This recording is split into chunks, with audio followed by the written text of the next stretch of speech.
19살의 신부라는 타이틀도 있었고 CF 요정, 또 완벽한 내조의 여왕, 동안 외모, 여성 엄마까지 정말 이분을 향한 시선이 정말 다양했는데 그동안에 좀 무거운 일들이 있다가 32년의 세월을 뒤로하고 다시 세상에 첫 발을 내디딘 우리 서정희 씨 모셨습니다. 반갑습니다.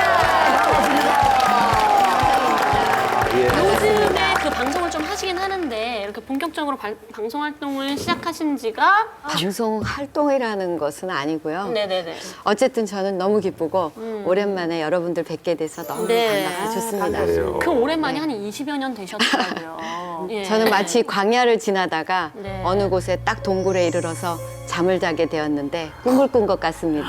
그런데 그 꿈을 꾸면서 내가 마치 깊은 잠에서 일어났더니 오늘이 바로 그날 같은 느낌? 네. 세상에 이렇게 서정희 씨라고 혼자 네. 맞아요. 아니 그리고 제가 이렇게 뵀는데 저보다 10살이나 많으세요. 정말? 야, 저보다 정말? 근데 야, 딸 어떻게 같은데?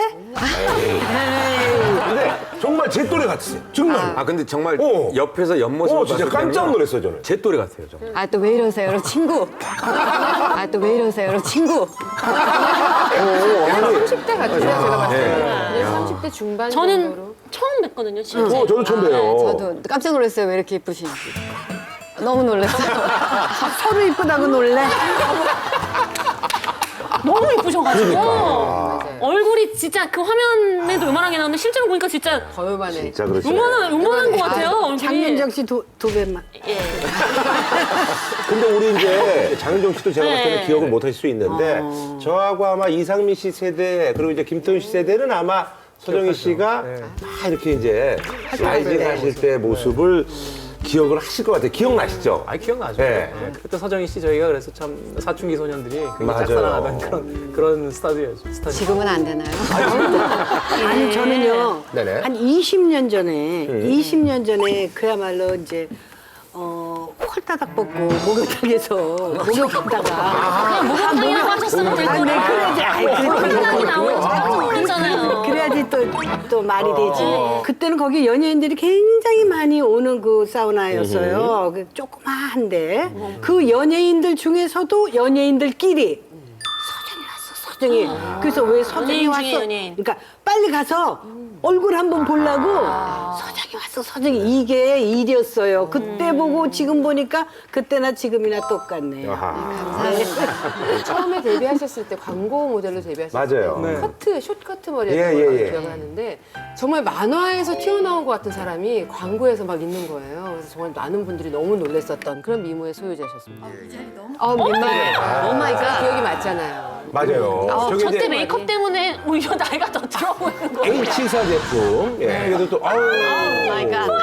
그러니까 저게 머리 스타일이 저래서 그런데 더 앳돼 보여요. 저때는 볼에 살도 살짝 이거 너무 예쁘다. 나이를 일부러 먹게끔 만들었나 봐. 그죠? 네. 맞아요. 근데 제가 옛날 자료 같은 걸 좀 네. 찾아보니까요. 예. 그냥 태어나는 순간부터 예뻤다라는 그런 자료가 있더라고요. 보니까 외할머니가 받으셨는데 목탁같이 생긴 아이가 태어났다라는 그런 표현이 있었어요. 아마 목탁이 매끈하잖아요. 그죠. 만지만지하니까, 예. 그래서 그리고 딱 이제 구멍 뚫린 것처럼 눈, 코, 입은 다 있는데 너무 이렇게 매끈하게 생긴 두상이 이쁘다는 거. 네, 그런 의미로 네. 얘기했던 것 같고 네. 그래서 중학교 때 이미 그런 소풍대에 나와서 교내 미인대회 우승도 하셨다고. 이제 어릴 때 태어날 때 제가 조금 미숙아였던 것 같아요. 그래서 좀 사이즈가 작고 지금도 작어. 아 예. 예, 작고 여기는 하여튼 실수가 없네요. 방어로 날라. 예. 아니, 근데 이쁘잖아. 아, 이제 그리고 이제 크면서도 계속 작은 사이즈로 앞번호를 계속 유지했고 그리고 이제 내성적으로 크다가 중학교 때는 이제 교내에서 그런 미인대회들이 많이 있었어요. 예, 그래서 예. 이제 각 학년에서 한 명씩 추천받아서 이제 대회도 열고 그러면 꼭 추천이 돼서 나가기도 하고. 우리가 뭐 뭐든지 뽑혔을 것 같아. 추천 안 하는 게 비정상이죠. 그럼. 사실 서정희 씨 보면요, 저는 사실 지금 보면서도 굉장히 좀 그 약간 좀 흥분되는 게 뭐냐면 물렁거려? 과거에 TV에 이렇게 등장했을 때 지금 표현으로는 이런 겁니다. 그러니까 굉장히 비현실적인 미인이고 과연 저런 사람이 진짜 있을까 하는 생각이 들 정도로 제가 분명히 기억하는데요. 서정희 씨 TV에서 처음 본 날 그 다음날 이제 학교에 갔는데 전교가 난리가 났어요. 어제 그 CF 봤느냐라고 해서 아이고, 저러니까 저렇게 크다고? 그때 그랬죠. 어머머머. 뭐니? 그거 있잖아. 뭐니? 그거 있잖아. 뭐니? 그거 있잖아. 뭐니 해도 우리는 됐어. 시에도 처음 보내시고. 똑같아 지금이나. 지금하고 똑같은. 부끄러워라. 네. 그 제일 나이에 민망한- 부끄러워. 아, 저 너무 부끄러워요. 아이고. 네. 미모가 좋으시니까 부끄럽다로 끝나죠. 그때 안 봤으면 남들은 좋겠지. 성질이에요. 평을 좀 저런 거 같은 노래 막 이러면서. 부탁하지. 저는 30년이 멈췄었잖아요. 그런데 30년 동안에 저는 저의 개인적인 모든 게 스탑됐다고 생각을 했거든요. 잃어버린 30년. 근데 갑자기 오늘 나와서 저를 그쵸, 보는 그러면 좀 느낌이 쑥스러우시겠다. 신선하기도 하지만 좀 두렵고 떨리는 흥분된 그런 느낌이 지금 들어요. 방부제를 드시나 봐요. 그런 것 같아, 내가 봤을 때는. 오늘 밤새도록 녹화하고 싶네요. 오랜만에 칭찬을 들으니까 그때가 이제 몇 살이신 거죠? 그때? 길거리에서 캐스팅이 제가 19살 때 됐거든요. 네, 그래서 바로 캐스팅 되고 나서 이제 막 다음 날 제주도 가서 촬영하고 막 이러면서 집에를 돌아왔는데요. 네네. 갑자기 방송국 사람 뭐 온갖 스태프들이 대기하고 있는 거예요. 연출자 선생님들, 하시는 게 쇼프로, 사람들 그다음에 맞아요. 시나리오 대본 들고 그러면서 저희 문 앞에 수십 명이 있어서 제가 집을 못 들어올 정도로 막 떨리는 거예요. 그리고 저희 엄마가 평생에 처음 아마 지금까지 받아본 전화 중에 제일 많이 받으셨을 것 같아요. 저는 사실 서정희 선배님을 실제로 어렸을 때 뵀어요. 어디서 어떻게요? 동교동 로타리에. 말씀해보세요. 이름이 올라가면 여기까지 진출. 동교동 로타리 그 삼거리 있어요. 네. 삼거리 가다도 왼쪽에 계시니까. 조그마한 병원이 2층에 저 있어요. 산부인과 다녔거든요. 그렇죠.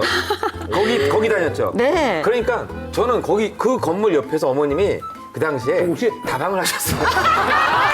제가 사실은 그 임신한 상태를 숨기고 제과를 찍었거든요. 그래서 대상이 저는 과자고 아이스크림이고 껌이고 이러기 때문에 이걸 표현을 못 하고 입덧을 하면서 다녔는데 그때 이제 만삭 때까지 그 병원을 이용한 거예요. 그리고 전부 숨기고 했거든요. 근데 벌써 여기서 그러니까 저는 그때가 오 마이 갓. 그때가 거의 중학생일 때인데 네. 분명히 저분 TV에서 나오신 그분인데 처음엔 안 믿었어요. 그래서 혼자 말도 못하고 계속 저의 과거가 낱낱이더라고요. 근데 원래 꿈이 연예인이셨어요? 그러니까 길거리 캐스팅 받기 전에는 마음속으로 어떤 연예인을 해야 되겠다는 생각을 하셨어요? 아니에요. 저 굉장히 내성적이었고요. 또 몸도 약해서 그냥 일주일에 두세 번씩 길거리에서 쓰러지고 네, 빈혈이 심해가지고 예, 그랬었어요. 그리고 이제 성장이 좀 발육이 덜 된 아이. 그래서 중학교 때도 항상 버스 타면은 차비를 안 냈어요. 그래가지고 항상 그냥 아프다고 그러거나 엄마가 업고 다닌다거나 뭐 이런 식으로 그냥 슬쩍슬쩍 표값을 안 낼 정도로 굉장히 작은 아이였기 때문에 그리고 이제 고등학교가 돼서 아이들이 성숙하게 사춘기로 넘어올 때는 친구들이 이미 그 연예계로 연기학원도 다니는 친구들도 있었고 또 스카우트에서 드라마에 나오는 관심 친구들도 있는 있었어요. 친구들은, 예. 근데 저는 그것들을 바라보면서도 성격상 그런 것이 부러웠지만 말하지 못했고 저는 또 특별하게 꿈을 꾸는 것은 작가가 되겠다. 작가. 예, 그렇게 해서 항상 글을 쓰고 독후감을 잘 쓰고 네, 그리고 시를 쓰고 외우고 혼자서 그러니까 굉장히 전형적으로 꿈을 꾸는 작가의 그런 꿈을 꾸는 학교 다닐 때 아이였어요. 이렇게 책 이렇게 들고 이러고 다니는. 저 당시에 또 중고등학교에서요. 그 문학의 밤이라고 그래서 많이 있었죠. 정기적으로 네, 문학을 있었죠. 발표하는 또 그런 시간이 있었죠. 네, 그리고 그 당시에는 아메리카 드림이라고 그래가지고 맞아요, 맞아요. 예. 친척들이 이렇게 초청하거나 맞아요. 그러면은 미국 가는 것이 우리 친구들 사이에서도 이민 세대들이 예. 있는 가정은 너무 부러워하고 그래요. 저희 집도 그랬었어요. 그래서 패티션 나온다고 그래가지고. 네네네. 예, 맞아요. 예. 그랬는데 이제 저도 그런 꿈을 안고 고등학교 2학년 때 학업을 중단하고 그냥 미국이 너무 가고 싶으니까 빨리 이제 언어 연수를 해야겠다. 그래서 시사 영어사 그 당시에 시사 영어사 같아요. 네, 그리고 거기에 보케블러리 2000 막 이런 거 네, 아시죠? 예, 예. 네, 그래서 이제 다니셨구나. 이제 언어를 습득해야겠다. 이래가지고 이제 학원을 다닐 때 다니다가 길거리에서 어떤 사진 작가분이 저를 딱 찍은 거죠. 그래서 제가 이제 당황했는데 그분이 정창기 선생님이라고 그분이 저를 스카우트했고 저한테 많은 팁도 가르쳐 주셨어요. 너는 너무 예쁜데 너무 볼살이 많다.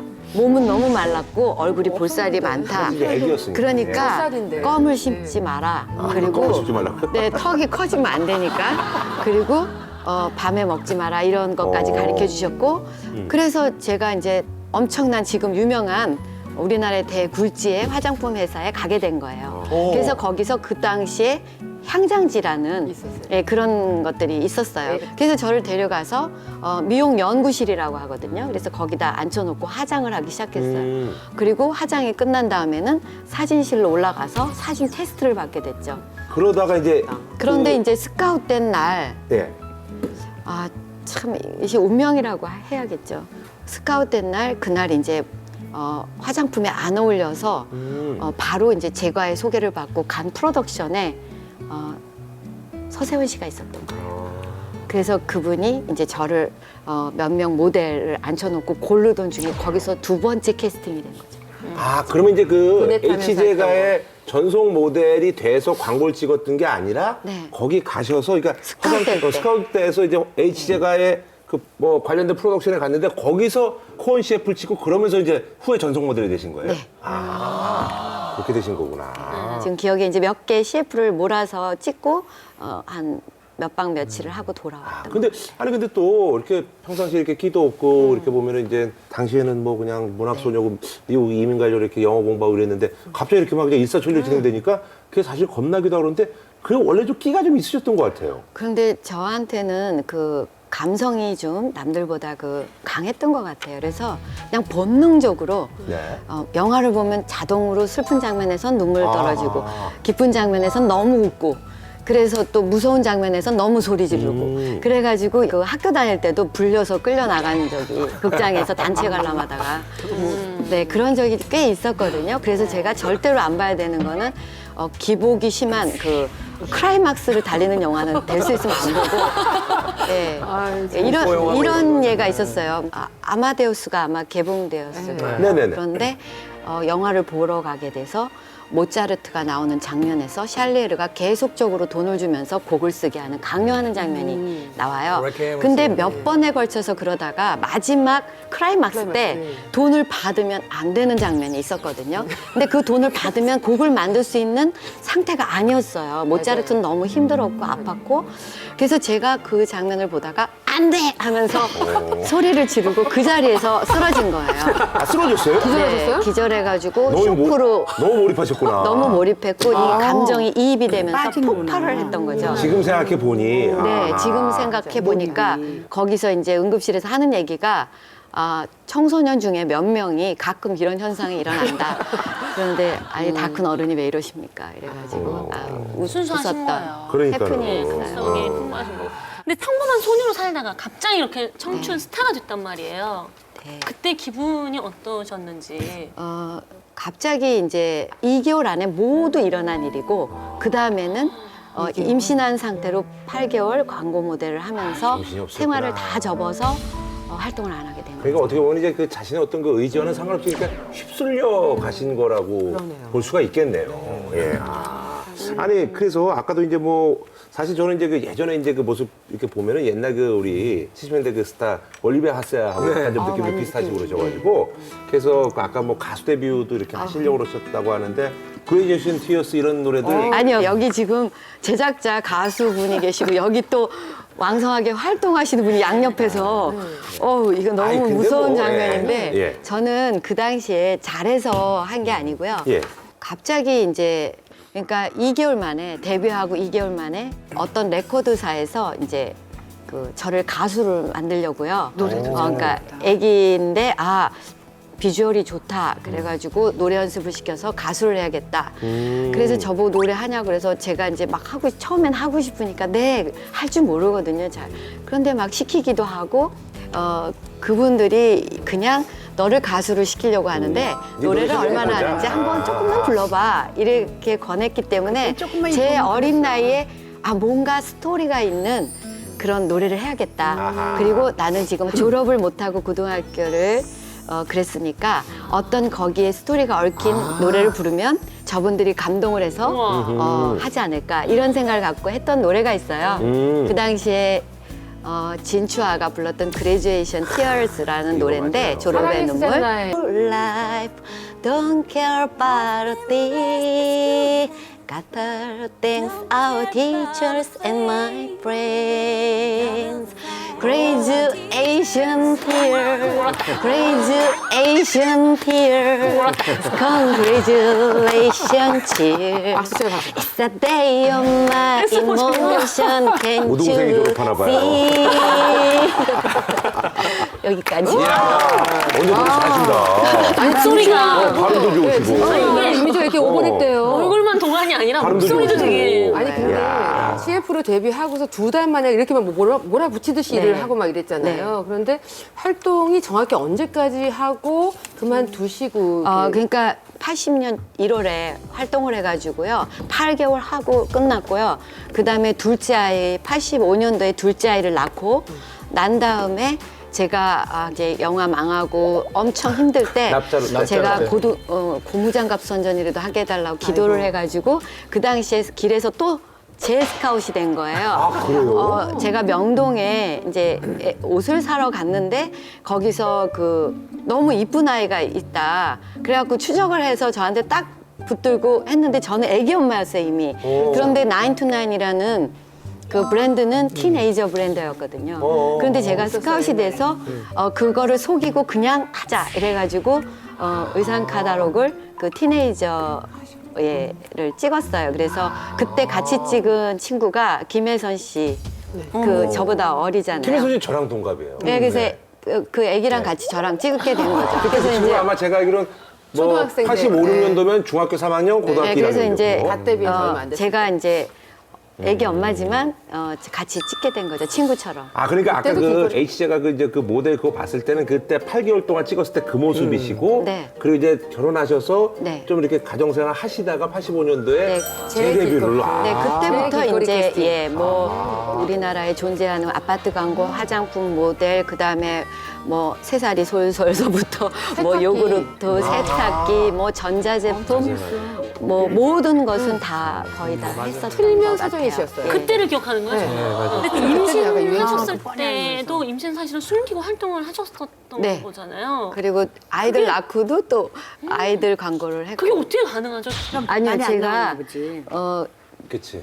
많이 작았어요. 그런데 임신을 하니까 입덧으로 인해서 더 작아진 거예요. 그래갖고 많이 빠졌어요. 그래서 36kg까지 빠지니까 나중에 만삭 거의 다 돼가지고 8개월 때 제가 광고를 마지막에 그게 마지막 광고였거든요. 알로에껌이. 다른 사람 그때 못 알아보네. 남장을 하고 있었는데 이보희 씨가 여장을 하고 저는 남장을 했었는데 네, 그때 허리 사이즈가 25cm였어요. 25인치. 만삭이었는데. 네, 거의 만삭 8개월 때. 만삭인데 25인치. 네. 이게 무슨 얘기죠? 말도 안 되잖아. 저는 25건 이미 넘어 있죠. 그럼. 8개월. 그러면 아기는 그래도 애는 크게 났어요. 3kg로. 어머 이게 웬일이야. 애기가 도와줬나 보다 뱃속에서 협조해 있는 것 같아 세상에.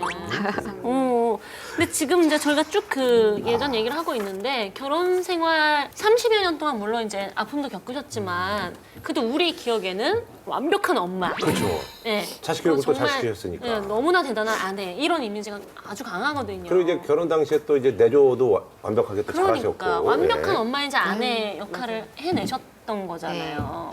제 아내는 어떤 그 현모양처에 대한 꿈이 있었어요. 로망이 어린 있으셨구나. 나이 때부터. 그래서 나는 이 다음에 시집 가면 우리 엄마가 늘 없었고 집에 엄마가 생활전선에서 뛰어야 됐고 그리고 할머니 밑에서 컸고 그렇다면 나는 내 가정에 아이들이 있을 때 항상 옆에서 엄마가 있어줘야 되고 나는 내조도 잘하고 아이들도 잘 키우는 좋은 엄마, 좋은 아내가 되어야겠다. 그래서 제가 동주를 들쳤고 나가면 동주가 땅에 끌렸어요.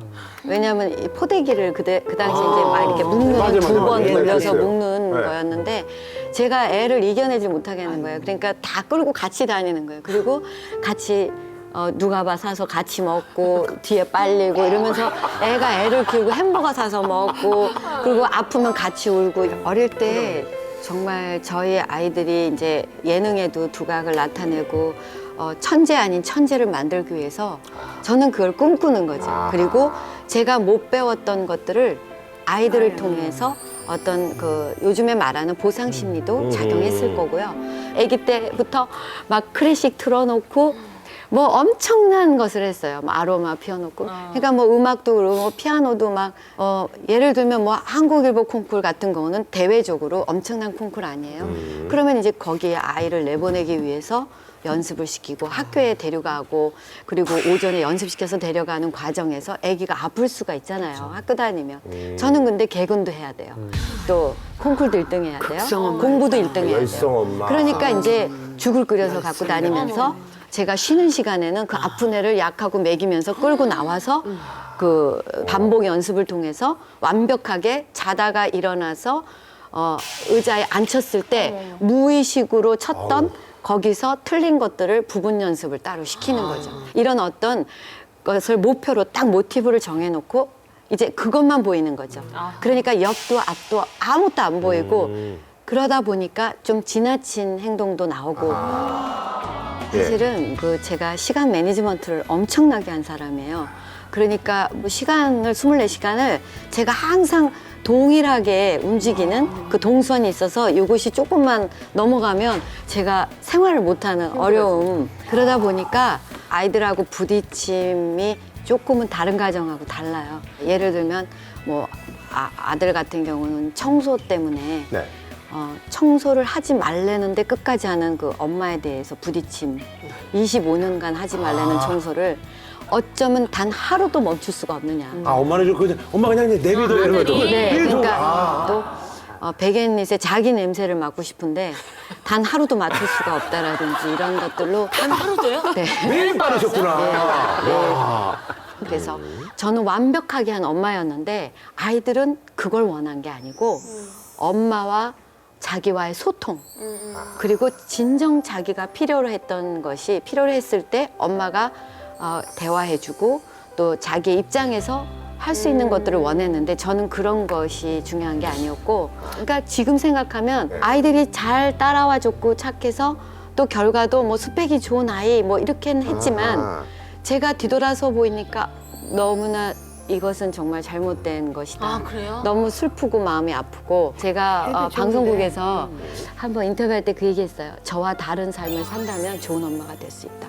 좋은 엄마가 뭔데요?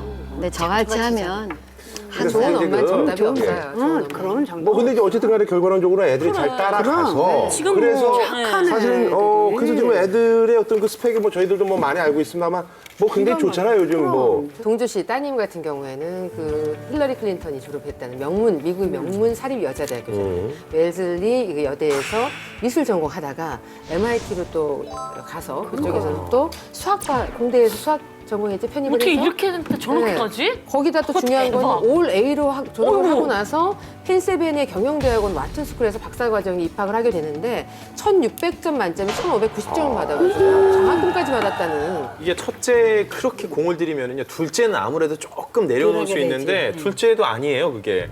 소동천 군 역시 일본 와세다 대학 사회과학부에서 공부를 하다가 또 한국으로 넘어와서 성균관대 영문과를 또 졸업을 했고 그리고 고려대 대학원 철학 석사까지 또 마쳤거든요. 근데 이렇게까지 하고서는 미로 밴드의 보컬로서 가수 활동을 했잖아요.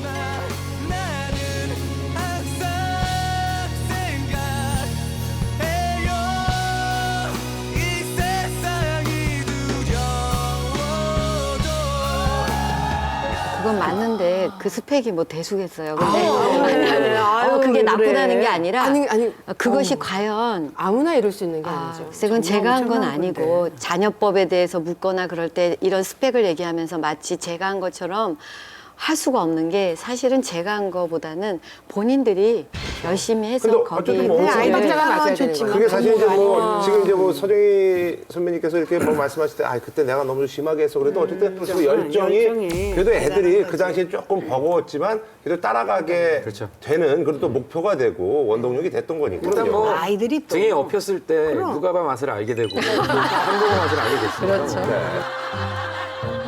자녀분들이 워낙에 스펙이 좋다 보니까 사실 모든 열성 엄마들이 꿈꾸는 자녀들의 그 스펙이거든요. 근데 거기에 대해 루머는 한번 있었잖아요. 크게 있었잖아요. 왜냐하면은 척척척척 미국의 명문대학교 대학원 들어가고 막 이러다 보니까 MIT까지 막 척척 들어가니까 뭐 기부 입학 유명인인데다가 뭐 돈도 많아서 기부 입학했다더라 이런 루머 있었을 때 속상했을 것 같아요.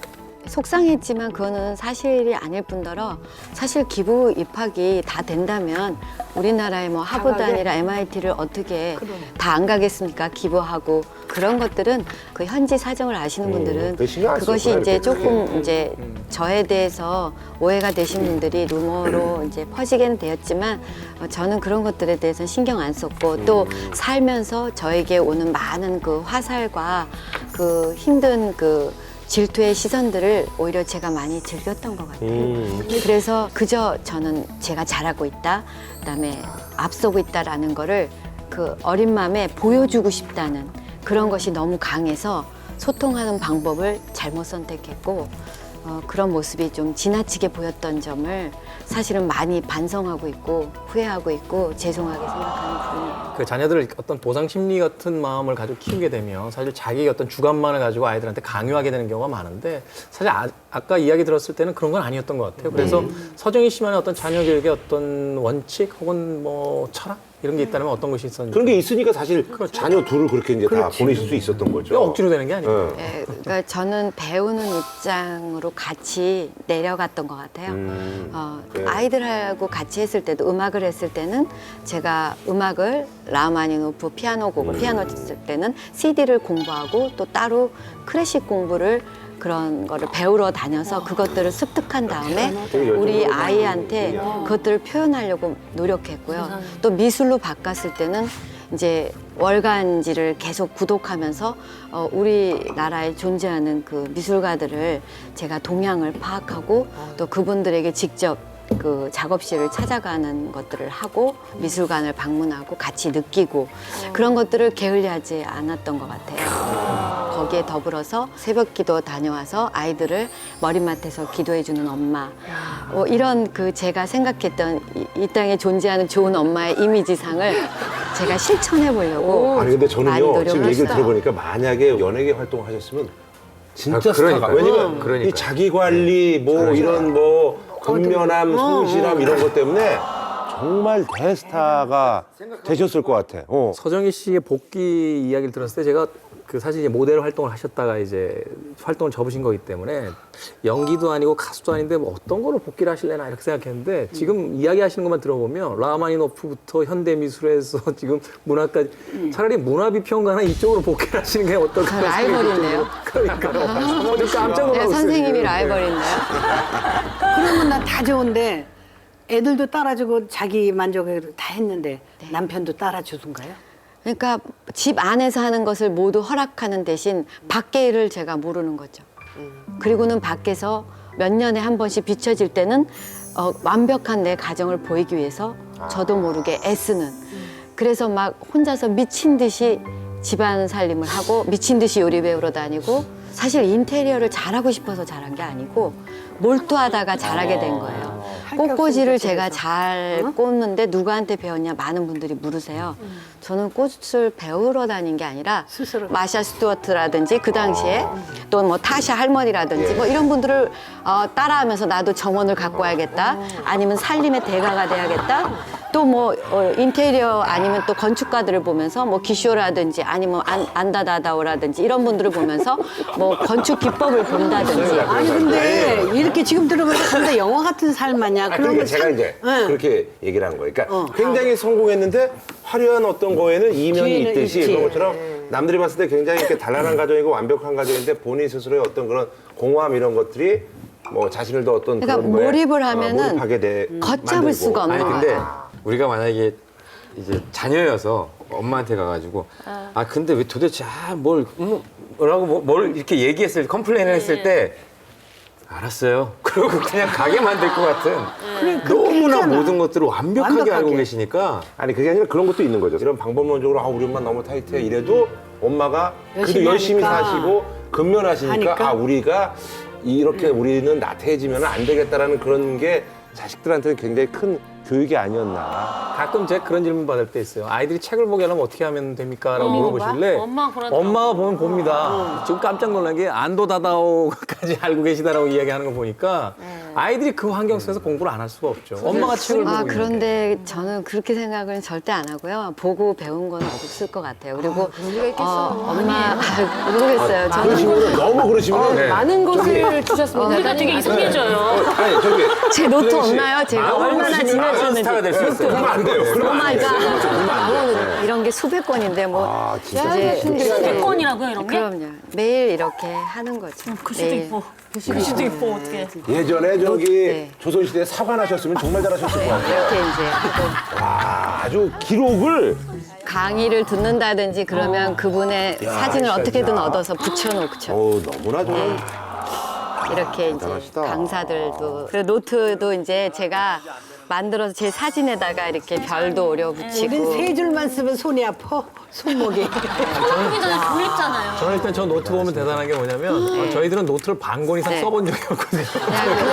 그냥 해마다 틀린 끝까지 노트까지 똑같 밟아 쓰시네요. 저 정도면은 집에서 혼자 놀기는 최고일 것 같아요. 혼자서 혼자 피곤해서 쓰러질 때가 많아요. 이거 쓰시고. 네, 왜냐면 새벽 기도도 가야 진짜 되고. 그러실 것 같아요. 자기가 얼만큼 아프고 자기가 얼만큼 힘든 줄도 모른 채 계속 집중을 해서 그렇지. 그러니까 저를 어떤 느낌이냐면요. 벼랑 끝에 세워놓고 한 아이가 서 있을 때 밀어내는 느낌? 그래서 얘를 밀어서 떨어뜨린다는 제 마음. 그래서 저는 계속적으로 저를 밀어내는 거예요. 본인을요? 네. 그래서 그러니까 쓰러질 때까지. 네.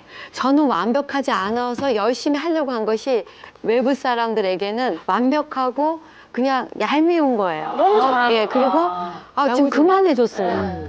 지금 건강하세요, 그래서? 아니요. 이렇게 많은 고난을 겪었는데. 아니 뭐 그 전에 뭐 저기 뭐 수술도 몇 번 예, 하시고 뭐 뭐 자궁 축출도 하고 또 가슴의 종양도 제거하고 또 근래 들어서 해마다 지금 3번째 대상 고진으로 고생도 하고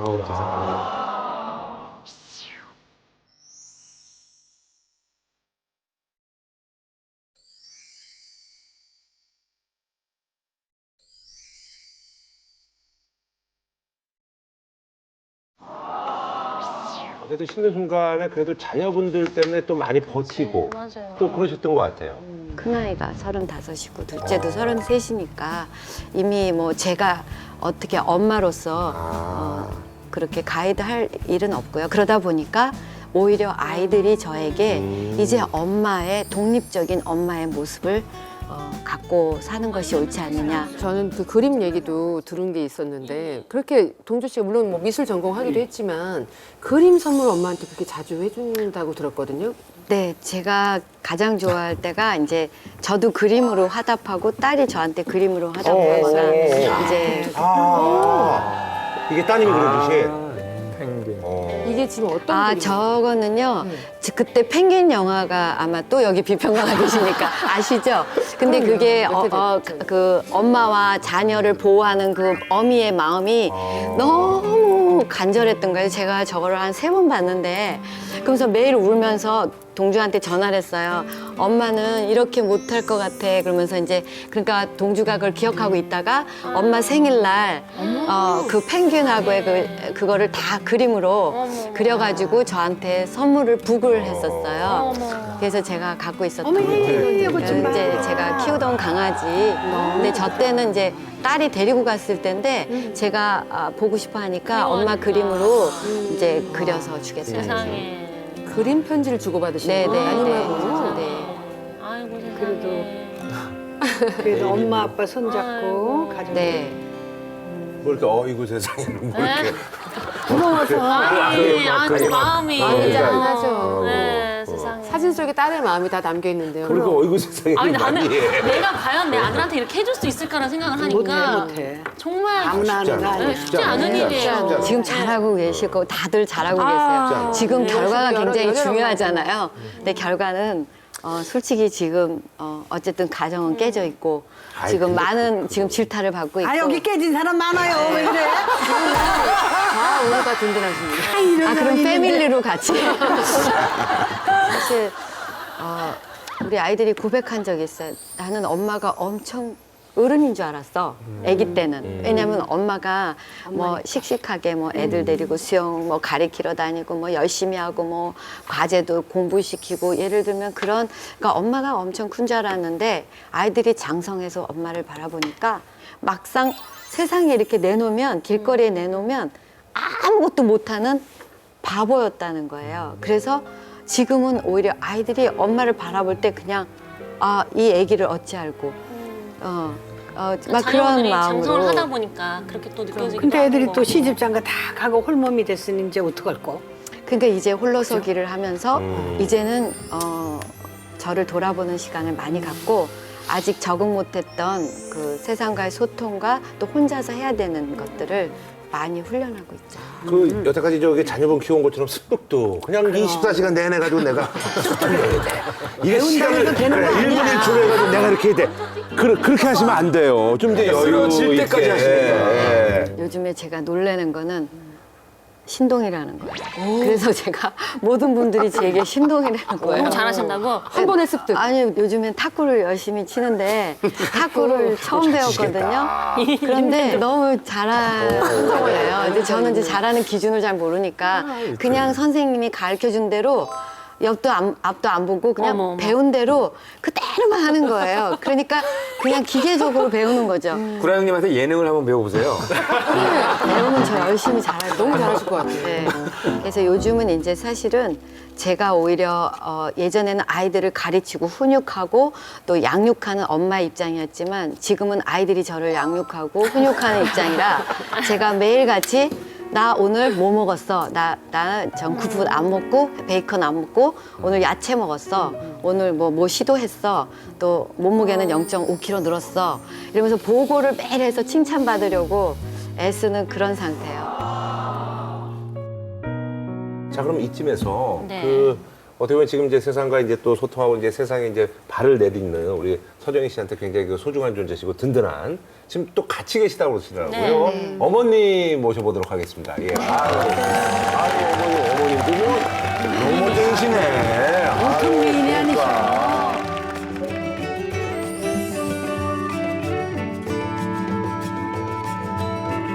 아니 어머님은 그러면 연세가 어떻게 되시는 거예요? 실례지만. 78이요. 78이신 거예요? 난 내 친구잖아. 아니 어머니 그러시면 어떡해요? 도대체 많이 놓으실 뻔했네 또 우리 들어오자마자 또. 네. 그럼 이제 미국에 있다가 들어오신 거예요? 네. 언제? 난 10월 19일 날 갔다가 예. 1월 13일 날 왔어요. 굉장히 디테일하게. 원래는 그전에는 계속 미국에 사셨다가 아니에요. 왔다 갔다. 왔다 갔다 해요. 하셨구나. 그럼 지금은 이제 두 분이 같이 계시는 네. 거예요? 네, 둘이 같이. 모녀가? 있죠. 네, 모녀가. 5년이나 되셨네. 요즘 엄마가 너무 좋아해요. 그렇죠. 그럼요. 근데 사남매라고 그랬는데 제일 네. 큰 딸이에요? 둘째. 언니가 또 있구나. 네, 얘 우리 언니 있고 남동생, 여동생. 근데 다들 저렇게 다 이뻐요? 미국 가 있어요. 다 이뻐요? 아니, 얘 이쁜 게 뭐가 있어요? 아유, 그럼 나는 이쁜지 모르겠어요. 좀 조그맣고 약하고 이런 거지. 오히려 좀 방송 최초로 어머님 망원 뜬. 5년 망원으로. 아니, 미국에 있는 애들이 오히려 헐진하고 크고 어머나 그렇지. 세상에 그렇게 이뻐. 깜찍하기만 하지 뭐 이렇게 이뻐요. 아이고, 장미영 씨가 더 이뻐. 아이고, 무슨 장미영 씨가 더 이뻐. 아이고 무슨 소리예요?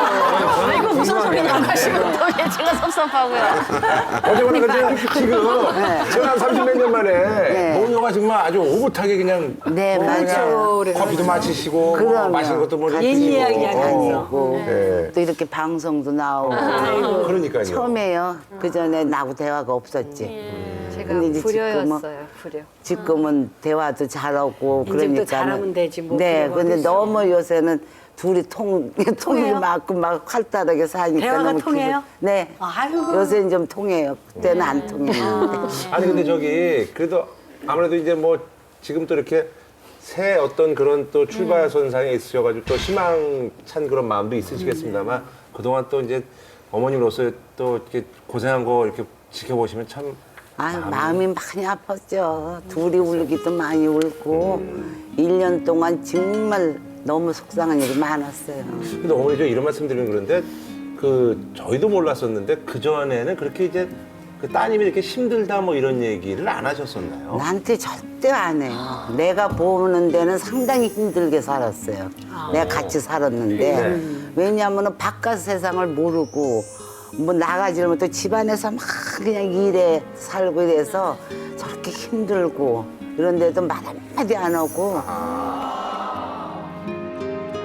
너 힘들지 않냐 그럼 뭐 사는 게 이렇지 엄마 뭐 속이 깊은 신경 쓰지 마 그러더라고. 그래서 내가 네가 그런 마음을 가지면 뭐 엄마로서는 할 말이 없잖아. 그러니까 나도 그걸 지켜보면서 그냥 살아왔죠 쭉. 아니 근데 이제 벌써 이제 그 일이 이제 생긴 지가 거의 한 뭐 횟수로는 1년이 넘었고요. 넘었죠. 예. 그러면 그동안은 그럼 이제 모녀분이 이제 같이 계셨는데 그동안은 어떻게 지내셨던 거예요? 뭐 이렇게 그냥- 여기도 많이 오셨다고 하지만 네, 또 근데 이제 처음에 네. 그거 저기 터지고 나서는 얘 병원에 다니느라고 계속 병원 치료받고 약 먹고 그냥 그러면 지가 한 번씩 그냥 저기 오면 그냥 울고 그러면 2시간씩 울면은 끝이질 않는 거야. 이 땀을 쭉쭉 흘리면서. 그럼 그때는 내가 어떻겠어요, 보면. 나도 나가서 막 펑펑 울지. 같이 울 수는 그렇지. 없고. 엄마 속이 어떻게. 그리고 이제 한 2시간인가 1시간 지나서 들어오면은 엄마 내가 잘못해서 이제 안 울을게. 이러고 이제 또 둘이 풀어. 그럼 이제 둘이 이제 또 밥해서 이거 먹자 이러고 먹이고. 이러면서 1년은 지났어요, 진짜. 이거 뭐. 엄마가 일 터지고 나서 이제 병원 데리고 다니면서 응. 이제 지하철로 뭐 이런 그러고 이제 교통. 얘가 차를 모르잖아. 그리고 운전 운전도 아니요, 못. 아니 운전은 운전을 하는데 배웠어요. 길을 몰라. 그래서 내가 이제 만약에 내가 미국을 가면은 얘가 혼자 어떻게 하나 하고 걱정이 돼서는 떠날 수가 없는 거야. 그러네요. 그래서 이제 한 번은 내가 나가자. 그래갖고 버스 타고 전철역에 내려서 전철 타고 갈아타고 이거를 이 표가 뭐냐 해서 여기 찍어라. 그러면 찍고 또 나오고 갈아타고 이래갖고 전철 2번 데리고 다니고 버스도 이제 태우고 그러다 이제 어떻게 해서 이제 차를 이제 샀어. 너무 저기 안 되니까. 그래서 차고 운전을 하는데 둘이서 나가다가 그것도 나한테 길을 좀 모르면은 돌아서 오든지 그냥 거기서 물어보고 가면 거기서 그냥 우는 거예요. 울면서 너무 당황스러우니까 네, 겁이 나서. 울면서 그냥 땀을 쭉쭉 흘리는 거야. 그러면 이게 그냥 돌아가는 길은 알겠지? 집에 가자. 그러면 이제 거기서 이렇게 유턴해서 도로 집을 간 거야. 집에 가면 그냥 내는 게 아니야. 집에 들어와서 이제 그때부터 통곡을 하고 있는 거야. 전 처음에 대전까지 갔어요. 길을 몰라가지고. 직진만 한. 직진만 해가지고. 잘하고 부산 안 가신 게 어디예요? 지금은 운전 신동이에요. 워낙 제가 보니까 그럼 뭐 뭐 그 걱정 안 하셔도 될 것 같아요. 워낙 습득력이 빠르시고 그냥 그러셔가지고요. 공부하는 식으로 아유, 길로 이렇게 그럼요, 눈을 그럼요. 딱 뜨면 예. 벌써 오히려 그냥 오히려 전체를 다 걱정되는 아는, 게 저 그치? 그 길을 다 외우실까봐 걱정이에요. 통째로 다. 아직 통째로 다. 요새는 잘 다녀요. 저는 그 내비를 다 지금 외우고 있어요. 제가 가는 길. 솔직히 이게 서정희 씨 그 이혼이 딱 언론에 대두가 됐을 때부터 저희는 뭐 직업이 직업이다 보니까 어쩔 수 없이 뉴스에서 얘기를 해야 되잖아요. 심할 때는 계속해서 사회적인 파장을 많이 일으키다 보니까 뭐 뉴스를 하루에 몇 개씩 출연을 해서 이야기를 해야 되는 그런 상황이었어요. 네. 그러니까 본인이 다 이렇게 보도를 접하셨을 거 아니에요. 그러면 많이 일부 힘들어요. 맞는 것도 있고 또 아닌 것도 있었을 거 아니에요. 그러면 가장 그런 보도를 보면서 속상했었을 때가 어떤 때였는지 바로잡고 싶었던 건 뭐였는지 궁금해요. 그러니까 이렇게 패널들이 많이 나오시잖아요. 각 분야별로 나오시고 모든 분들이 나오셔서 제가 알지 못했던 것들을 가지고 이야기할 때 예를 들면 2002년도에 찍은 저희 강아지랑 찍은 사진이 마치 2015년에 제가 조사를 받으러 갈 때 그 강아지를 안고 들어갔다. 그런데 그 당시에는 강아지가 죽고 없었을 때예요. 그러다 보니까 지금 정신 상태가 안정이 안 돼 있다. 강아지를 갖고 지금 조사받으러 가는 저 심리 상태에 대해서 법의학자들이 같이 의논을 한단 말이에요. 근데 저는 그 당시 개도 없었고 우리 개는 이미 없었고 저는 그렇게 조사받으러 간 적이 없는데 그것이 2002년도 그러니까 였기 때문에 그런 다음에 저는 이제 10년 전 제가 얘기인데. 이해를 하기를 그때 모습이나 지금이나 변함이 없어서 내가 동안이라 이런 오해를 받으면 기쁘게 받아들여야지 하면서도 제 마음은 서운하죠. 그분들도 사실 그렇게 하고 싶어서 하겠냐마는 어쨌든 뭐 보도가 이렇게 돼야 되니까. 뭐 그러니까 그런데 참 당사자들은 좀 사실은 저한테서 가정생활은 그랬어요. 제가 사는 동안에는 좀 더 안정된 가정, 그리고 또 아내가 잘하고 있다, 뭐 여러 가지를 절제하는 그 제 나름대로의 모드가 있었어요. 그것이 내조라고 생각을 했고, 그래서 조심했고, 그래서 백현주 기자님도 아마 저희 행복한 모습이 보였는데 의외였다, 이런 인터뷰를 하신 걸 제가 봤어요. 그럴 때마다 저는 이제 많은 분들한테 제가 어떻게 말을 할 수 있겠어요? 제가 어떻게 아프다고 얘기할 수 있겠어요? 그런 반문을 보면서 울면서 그럴 때가 좀 있었어요, 제 스스로는. 그래서 많이 나오는 얘기가 그 쇼윈도 부부란 얘기였고 사실 문제가 불거졌을 때는요, 사람들이 보이는 모습 자체에도 또다시 의혹을 제기하고 또 다른 소문들이 꼬리를 물었거든요. 대표적이었던 게 어떤 거였냐면은요, 이미 서세원 씨가 이제 경제적으로 그렇게 크게 좋지 않다라는 얘기도 돌면서 둘 사이에 채무 관계를 정리하기 위한 위장 이혼이 아니냐, 그 이런 부분에 얘기도 대해서도 있었는데, 제가 이야기를 하고 싶었던 부분이에요. 저는 살면서 단 한 번도 경제적인 문제로 이혼을 생각할 만큼 제 가정에 소홀히 한 적이 없었고요. 더 열심히 해서 그것을 극복하려는 제 의지가 더 강했었던 부분도 있었고요. 그래서 채무 관계를 극복하기 위해서 했던 부분은 아니었고요. 그 주변에서 왜 일련의 사건을 겪고 나서 뭐 안쓰럽다, 안 됐다, 오히려 이런 시선들을 받았을 때 생각들도 많고 뭐 느끼는 기분들도 좀 있으셨을 것 같은데. 제가 이렇게 이론적으로 아까도 저보고 뭐 똑똑한 표현들을 많이 해주셨는데, 현실적으로 딱 갖다 놓으면 아무것도 할 수가 없는 거예요. 떨리고 슬프고 힘들고 그냥 무너지는 제 자신을 보면서 할 수가 없는 거예요. 문 밖을 나갈 수가 없고 그냥 어떻게 표현을 못 하겠어요. 이제 그래서 어머니가 모시고 나가요. 같이 많이 다녀요. 다녀요. 네, 다니세요. 어머니가 계속 말씀하신 게 힘든 게 보였다고 하셨잖아요. 네. 그러면 서정희 씨는 계속 쥐고 이걸 안 놓치려고 하셨던 것 같은데, 네. 지금에 와서 생각하면은 좀 더 빨리 놔버렸으면 어쨌을까, 이런 생각은 안 드세요?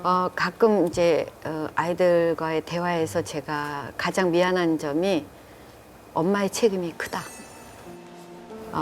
어떤 결혼 생활을 하건 뭐 하건 그 문제가 처음 발단이 됐을 때는 그 문제에 대해서 서로 이야기를 하고 정돈을 하고 지나가야 되는데, 엄마는 모르려고 하고 알고 싶어 하지 않았던 부분들. 그러나 지금은 그것이 쌓여서 제 힘으로는 감당할 수 없는 시점이 오고, 그것이 이제 폭행으로 이어지고 폭행에서 생명의 위협을 받으면서 안 좋은 일이 정말 얼마나 많았겠어요. 그러나 안 좋은 일 반면에 행복했던 일도 많죠. 우리 그렇지. 자녀를 통해서 얻은 행복은 다 보상이 되고도 남죠. 이 아이들을 얻었기 때문에 나는 감사해야 돼. 나는 우리 아이들을 바라보면서 감사해야 돼. 제가 우리 아이를 이렇게 만지면서 매일 정채봉 씨 시도 제가 읊어주고 뭐 그런 것처럼, 내가 너를 풀잎 하나를 보고도 너를 생각했지, 모래알 하나를 보고도 너를 생각했지, 너를 생각하지 않은 것은 이 세상에 없어. 너를 생각하는 것이 나의 일이지. 너희들 때문에 나는 존재해. 나는 이 가정생활 난 유지할 수 있어. 내가 무슨 짓을 해서라도 나는 여기서 이겨낼 수 있어. 그리고 힘들 때마다 그 아이들을 보면서 얼마나 많이 이겨냈겠어요.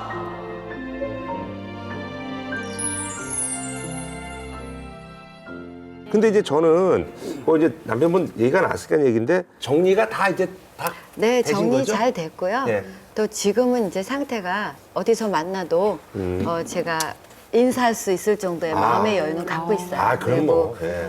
매일 기도하고 있고 또 잘 살길 원하고요. 예. 그 이혼은 했지만 우리가 그 과정을 다 무시할 수는 없는 거거든요. 그리고 저는 힘들고 고달팠던 것도 사실이지만 그 반면에 좋았던 기억들도 있죠.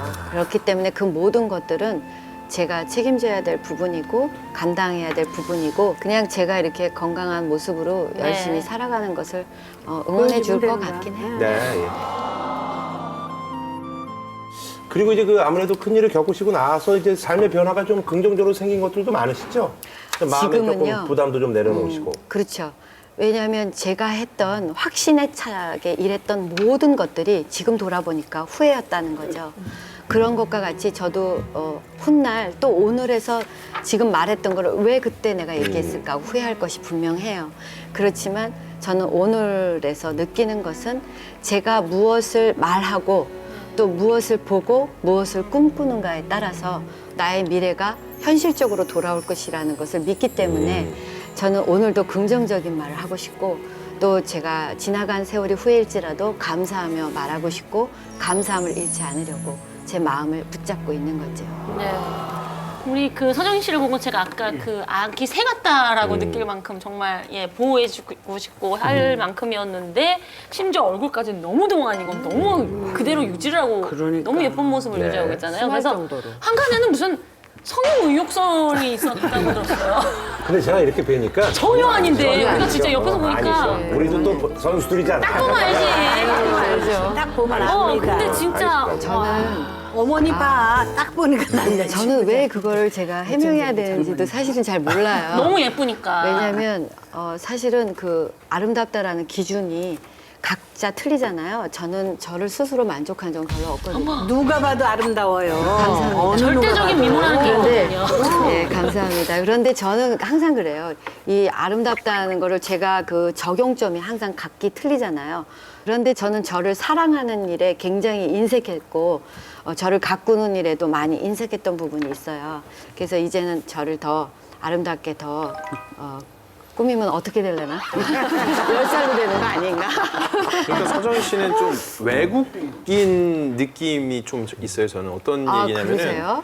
1960년생이시잖아요. 네. 안 좋아하는데, 진짜. 한국에 같은 나이를 가신 분이 일단 이경규 씨. 그리고 아니 이분이 10살 동생이라니까요. 정호진 씨 이런 분이 있는데 근데 외국으로 보면은요 킹스맨의 콜린 퍼스나 휴그랜트 그리고 전 개인적으로 이분하고 되게 이미지가 비슷한 것 같아요. 틸다 스윈튼. 근데 동갑이거든요. 그분이 전혀 얼굴이 나이가 가늠이 맞아, 안 되거든요. 가늠이 안 돼, 그분. 근데 서정희 씨가 그 느낌이고요. 외모도 외모지만 얼굴도 얼굴이지만요. 저는 헤어스타일. 그 나이에 그 헤어스타일 어울리는 분은요. 서정희 씨밖에 없어요. 아, 이게 돈이 안 들어서 이런 거. 아니 돈이 안 들어도 그 머리를 누가 소화를 해요? 그럼. 제가 포기하지 않는 게 여자는 아름다움을 포기하면 안 된다. 특히 머릿결. 그래서 머릿결에 투자를 많이 해요. 뭘로 하시나요? 트리트먼트. 아, 진짜? 네, 일주일에 한 번씩 전문샵에서 트리트먼트를 꼭 해요. 그거는 제가 포기하지 않는 것 중에 하나예요. 네. 저 사진이 공개가 돼서 그게 최근인가요? 2008년 2008년인데 비교죠. 예. 저 사진 MIT 공개되고 다닐 나서 땐가 봐. 아하. 난리도 아니었어요. 왜냐면은 엄마하고 딸인데 마치 자매처럼 친구 보인다. 같아. 이것 그러니까. 때문에 정말 화제였어요. 되게 시원시원하게 생긴 그러니까 눈도 미녀상을. 크고 예. 인터뷰 하러 갈 때도 이제 같이 가잖아요. 그런데 이제 거기서 인터내셔널 디렉터들이 저보고 안내를 하면서 학생인 줄 알고요. 저를 끌고 들어가는 거예요. 저는 내용도 모르고. 그래서 제가 너무 놀랐는데 저 페런츠. 그렇게 한 적도 있고. 네, 또 한 번은 이제 기숙사니까 기숙사에는 부모들이 와서 잘 수는 없잖아요. 그런데 그렇죠. 저는 이제 추리닝 입고 후드티 이렇게 딱 입고 주머니 끼고 막 들어가면 다 뭐 무사통까지 친구인 줄 어디든. 알고. 예, 그래서 저는 딸하고도 같이 잔 적도 많고. 이야. 하여튼 그래, 모든 쉽지 혜택은 않은데. 네, 많이 받았어요. 그래서 딸이 엄마를 그렇게 막 초딩 엄마라고도 막 부른다고 하는데 그 중에 하나가 또 이유가 겉으로 볼 때는요 이 외모를 유지하기 위해서 정말 세상 좋다는 웰빙으로 모든 걸 다 할 것 같은데 새싹만 먹을 것 같고. 그쵸 이슬만 먹고 근데 입맛이 완전 초딩이시라고 네, 제가 사실은요 야채를 잘 못 먹어요. 특히 이렇게 향이 나는 홍당무, 쑥갓, 오이 이런 거 있죠. 그런 향 나는 거를 잘 못 먹고 아니 그럼 저기 어릴 때안 애들 어렸을 때 먹잖아요. 야채는 어떻게 먹이셨어요? 잘 안 먹였어요. 거기에 허점이 있네. 자꾸 애들한테 콜라 먹이고 아까 말씀하셨잖아요. 누가 봐의 햄버거. 네, 그리고 계속 햄버거를 자주 먹이고 그다음에 이제 요리를 배우러 많이 다녔어요. 근데 이제 레시피를 할 때 저는 그 선생님들이 어떤 웰빙으로 이렇게 추가하는 것들이 있거든요. 저는 거기다 꼭 표시를 해서 뺄 것.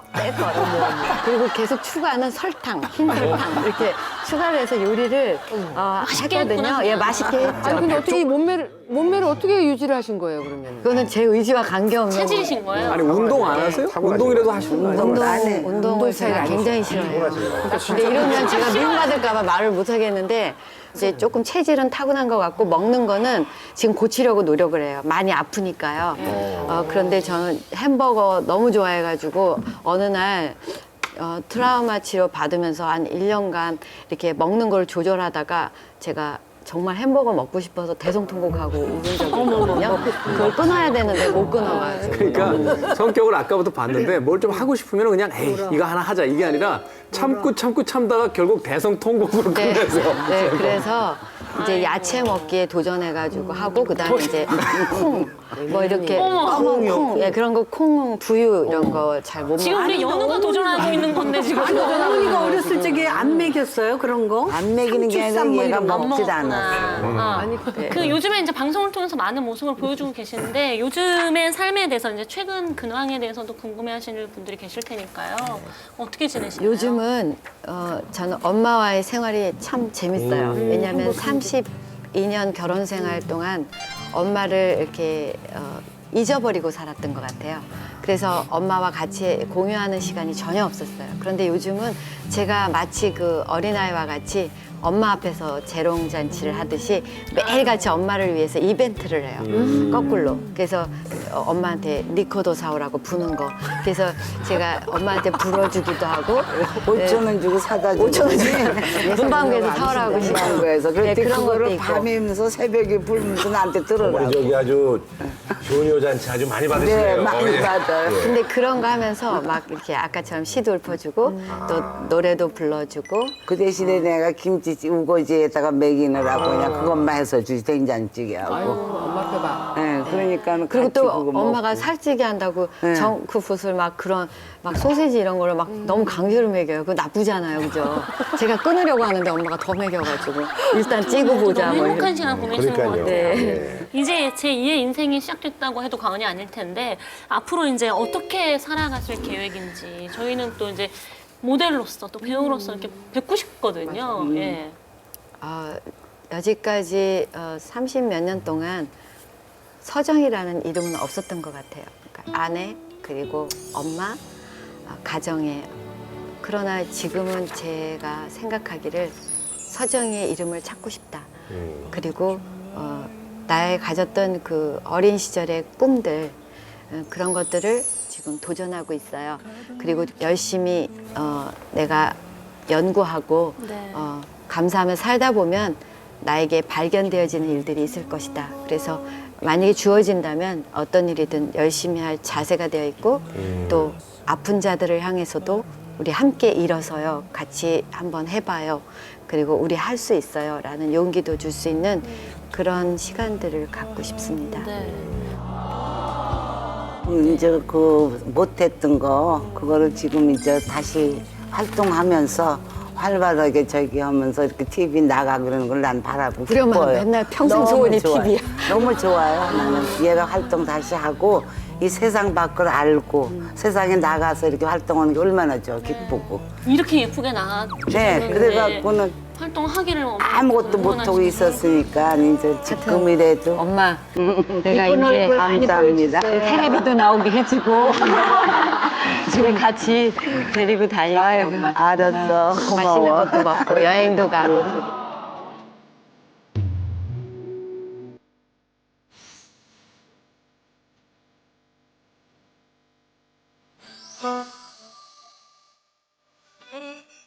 연예계 핫 이슈에 대해서 얘기해보는 뜨거운 호박씨 시간을 시작해 보도록 하겠습니다. 연예계 어떤 그 이슈에 대해서 말이죠. 제 의견, 견해를 내놓을 수 있는 뭐 몇 안 되는 분들이 아닌가 하는 그런 생각이 드는데요.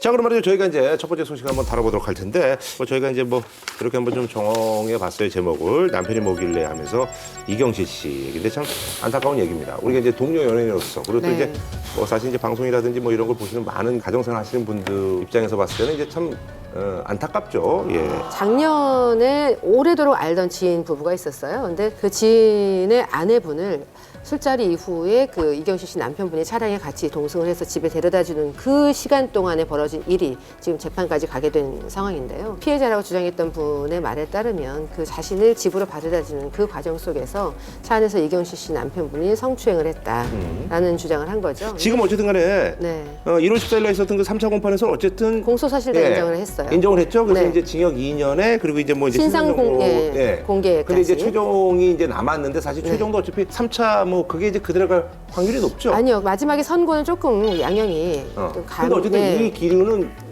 네, 이 그대로 기류는 가- 흘러가겠죠. 그러나 이제 논란이 더 가열이 됐던 게 이경실 씨는 이제 남편을 많이 믿는다. 그리고 그때 당시 많이 만취 상태였고 내 남편은 만취 상태가 되면 이제 잠을 자는 그런 습관이 있다. 뭐 이렇게 얘기를 하면서 굉장히 그 남편을 믿는 그러면서 약간 억울하다는 입장에 치우친 그런 입장이 나오다 보니까 좀 안 좋게 우려 섞인 시선으로 보시는 분들도 있었어요. 아니 그래서 이제 그 부분에 대해서 좀 얘기를 해야 될 것 같은데 우리 이제 이경실 씨가 자신의 의견을 그렇게 이제 적극적으로 이제 펼치니까 그런 것들이 사실은 이제 약간 보기에 따라서는 피해자분들한테 어떤 뭐랄까요 마음적으로 좀 안 좋음을 줄 수가 있는 거니까. 중요한 건 뭐냐면요. 이경실 씨가 얘기를 하는 시점은요. 어떠한 법적 판단도 내려지지 않은 상태였고 그 상황에서 남편은 아내에게 난 그런 적 없소라고 얘기를 하고 있어요. 저는 가족 입장에서 어떠한 판단도 나오지 않은 상태에서는 가족을 옹호하는 이경실 씨의 행동이 절대 잘못됐다고 생각하지 않습니다. 근데 남편을 믿는 거는 잘못이 된 게 아닌데 중요한 건 뭐냐면 그 공식 입장에 나온 이경실 씨의 그 말들이 문제인 거예요. 워딩이. 워딩이 문제인 거예요. 왜냐하면 남편이 일단 가해자의 선상이 올려져 있는 상황이었잖아요. 그러면 검찰에서 조사를 해서 판단을 해야 되는 상황 속에서 공인인 자신이 나서서 내 남편은 뭐 결백하다는 식으로 피해자는 라고 주장하는 그분은 완전히 말도 안 되는 이런 주장을 하는 것처럼 몰아가는 듯한 그런 워딩이 나오다 보니까 아내에 대한 입장은 이해를 하는데 남편을 전혀 돕지 않은 행동이다. 왜냐하면 반성의 기미가 전혀 없는 것으로 비춰질 수 있기 때문에 남편을 오히려 지금 사지로 몰고 있는 게 아니냐. 공식 입장이라고 내놓으면 내놓을수록 이건 더 사지로 몰고 가는 형국인데 라고 해서 만에 하나라도 내 남편이 그 가해를 했을 수도 있었지 않았을까라는 가능성을 조금이라도 단 1%라도 염두에 뒀더라면 그렇게 감정에 치우친 입장은 안 나왔을 거라는 제가 생각합니다. 사실 이 부분에 있어서 이경실 씨의 어떤 그 태도 자체 또는 이 그 반응 자체가 재판이라든지 또는 피해자 쪽에다 어느 정도 일정 정도 그 좋지 않은 영향을 줄 수도 있었다는 데 대해서는 인정합니다. 근데 이 사안에서 가장 이제 복잡한 문제가 뭐냐면 사실 유명 연예인들의 이름을 거론할 수 있는 이유는 딱 하나입니다. 가족이 그 유명 연예인의 어떤 이름이라든지 유명세를 가지고 무엇인가 범죄적인 행위를 해서 그것이 문제가 된다라면 그 유명 연예인의 이름을 거론할 수 있죠. 근데 이 사안은 사실 그런 건 아니거든요. 그렇다면 초기의 그 기사부터 어떤 그 이경실 씨의 남편분과 그 사람의 문제가 아니라 유명인의 남편이라는 형태로서 이 기사를 몰아가게 되면 이경실 씨 입장에서는 압박을 받을 수밖에 없었다는 거예요. 저는 그 발언 자체로 인해서 과연 이경실 씨 본인에게 득이 있었는가를 한번 묻고 싶어요. 그러니까 발언을 함으로 인해서 어떤 득을 얻었다고 하면 그거에 대한 비판이 있다는 게 당연하다고 보는데 아마 아셨을 거예요. 내가 가만히 있는 게 오히려 득일 것이다. 차후에 좀 더 지켜보고 제가 한번 뭐 나중에 입장을 발표할게요라고도 사실은 얘기할 수 있는데 지극히 부인으로서 가족으로서 자기가 믿고 했던 그 발언이 아픔과 고통을 겪고 있는 그분에게 사실은 또 그 발언에 대한 비판을 해야 되는 것까지는 좀 혹독한 거 아닌가라는 생각을 해봅니다. 이런 부분에 있어서 가족이자 연예인의 입장은 어떻게 하는 게 나을 것 같으세요? 저희가 보면 사실 연예계에서는 피의 사실 공표라는 그 자체가 없다고 봐야 되는 거 아닌가요? 연예인한테는 거의 해당이 없는 해당이 것 없는 같은 거라고. 그런 느낌이 많이 예, 들죠. 사실은 어떤 수사가 진행 중일 때 네. 결과가 나오기 전까지는 알리면 안 되는 이 자체가 저희는 이제 누가 한 명이 고소를 하는 순간 알려지는 상황이 되니까 저는 좀 말씀을 드리고 싶은 게 저희가 가족 중심적인 그런 사회 문화잖아요. 그러다 보니까 학교 폭력을 얘기하든 군대 내 폭력을 얘기하든 뉴스를 접하든 내 자식 혹은 내 친척, 내 동생은 피해자일 것이다라는 생각을 전제로 하고 해요. 얘기를 할 때도. 그러나 가해자가 될 수도 있는 거예요. 가해를 했으니까 피해를 입는 거 아니겠어요? 그러니까 누군가에게 제3, 제4의 피해를 줄 수도 있는 듯한 그런 워딩은 조심을 해야 되는 거죠. 기사를 쓸 때 예능인의 비애라는 표현을 쓰는데요. 어떤 거냐면요. 난 이번 주에 또 녹화에 가야 되는데 제작진에서 위에서 계속 떨어지겠죠. 얘기를 해 그거에 대해서. 빨리 네가 뭔가 얘기해야지 우리가 그거에 대해 보고를 하고 제대로 갈 수 있어. 이거에 대해서 이경실 씨는 빨리 뭔가를 입장을 내놔야 되는 상황이었을 거고 그게 너무 길어지다 보니까 감정에 치우친 측면이 있어요. 하지만 저는 가족이라는 틀 안에서 이경실 씨의 그런 옹호 발언을 어느 정도 인정해 줄 수 있다고 생각해요. 네, 알겠습니다. 참고적으로 말씀드리면 이제 저희가 이제 방송이 나간 후에 이제 최종 공판이 있을 예정이라고 하니까요. 결과를 한번 저희가 한번 지켜보도록 하겠습니다. 다음 이슈는요. 사실 이제 그 타이틀한 팀이 그렇게 유명하지는 않습니다. 근데 그 멤버 이제 지수 양한테 이제 뭐 스폰서 제의가 들어왔다라는 뭐 그런 얘기가 있어서 그래서 요즘 때가 어느 때인데 이런 게 있나 뭐 이런 뭐 궁금증 혹은 또 어떤 분들은 그래 뭐 이런 것들이 있을 거야 라고 이제 생각하시는 분들도 있을 것 같은데. 네, 1월 초에 있었던 일인데요. 타이티 멤버 지수가 어떤 SNS 메시지 공개했는데 여기에 한 남성이 자기가 이런 스폰서 브로커라면서 20대 한 중반의 내 손님, 고객이 당신을 너무 만나고 싶어 하니까 여기에 응하면은 한 타임당 한 200에서 300만 원 정도를 주겠다라는 제안을 했다는 걸 공개를 했다는 거죠. 여기서 당연히 한 타임당이라는 거에는 성적인 메시지가 포함되어 있다는 거는 대부분 다 생각을 하고 있었을 거고 여기에 수치심을 느낀 타이티의 지수 씨가 고소할 뜻을 밝히면서 이 사건이 또 불거지게 됐습니다. 네네. 그러니까 옛날에 우리가 이제 생각하는 그 스폰서라 하면은 사실 이제 약간 좀 이렇게 뭐 재계라든지 혹은 이제 뭐 아무래도 이제 뭐 재력이 좀 있는 소위 말하는 거물이 접근을 해서 너를 뭐 어떻게 해가지고 이제 이렇게 좀 만들어주겠다. 너의 모든 걸 백업을 하겠다. 이런 건데 요 SNS상에 이거는 그냥 너와 뭐 어떤 그 조건부의 만남을 갖고 싶다라는. 네. 근데 어쨌든 이제 돈이 매개가 됐으니까 뭐 스폰서라고 볼 수는 있는데. 스폰서라기보다는 일종의 진짜 성매매라고 해야 되나? 이거 뭐라고 해야 일반인들한테도 되지? 지금 그런 일들이 문제가 되고 있어요. 그러니까 SNS를 하면서 몸매 좋으신 분들이 운동하고 사진도 찍고 그렇죠. 올리고 막 이러시잖아요. 네. 이런 분들한테 이런 접근들이 많이 있다는 거예요. 지수 씨가 받았던 그런 접근을 받아서 곤혹스러워하는 분들이 뭐 경찰에 고소하기도 하고 이런 사례를 제가 취재하면서 들었었거든요. 그러니까 일반인들까지도 지금 퍼져 있으니까 이게 얼마나 심각한 사회 문제인지를 알 수 있는 거죠. 근데 이제 어쨌든 간에 뭐 이제 그거는 뭐 이제 사회적인 문제로 이제 많이 지금 이제 있는 거고 아직도 근데 연예계에서 그 스폰서가 있다. 어떻게 생각하세요? 사실 이게 쇼비즈니스가 있는 곳에서는 완전히 없어진다라고 이야기할 수 없을 정도로 검은손과 유착이라는 건 사실 공공연한 비밀이라고 봐야 되는 게 아닌가 하는 생각이 들어요. 야, 저는 사실 94년도에 데뷔해서 지금까지 한 20년 이상 활동하면서 한 번도 본 적도 없고 들은 적도 없어요. 그러니까 저는 사실 이런 기사가 한 번 나올 때마다 저게 진짜겠어라는 생각을 가질 정도로 같은 연예계에 있으면서도 이건 뭐야? 정말 이런 생각이 들 정도로 사실은 남 얘기 같기도 하고 옛날에 좀 약간 우스갯소리 하나 하자면 활동한 지 한 1년 됐을 때 94년도에 데뷔해서 한참 룰라 이제 한참 활동할 때죠. 연습을 열심히 하고 있는데 제작자분께서 전화가 와요. 김지연이랑 너랑 둘이 그 마포의 모 호텔로 좀 와라. 그래서 저는 갑자기 이상한 생각을 하게 된 거예요. 이게 무슨 일일까? 이건 무슨 일이 일어날 수도 있다. 그래서 이제 김지현 씨한테 내가 하라는 대로 하고 무슨 일이 일어나면 내가 다 해결할 때 넌 도망가. 막 이런 식으로 만만의 작전을 다 갖추고 눌렀어요. 이제 똑똑똑 했어요. 그랬더니 그 안에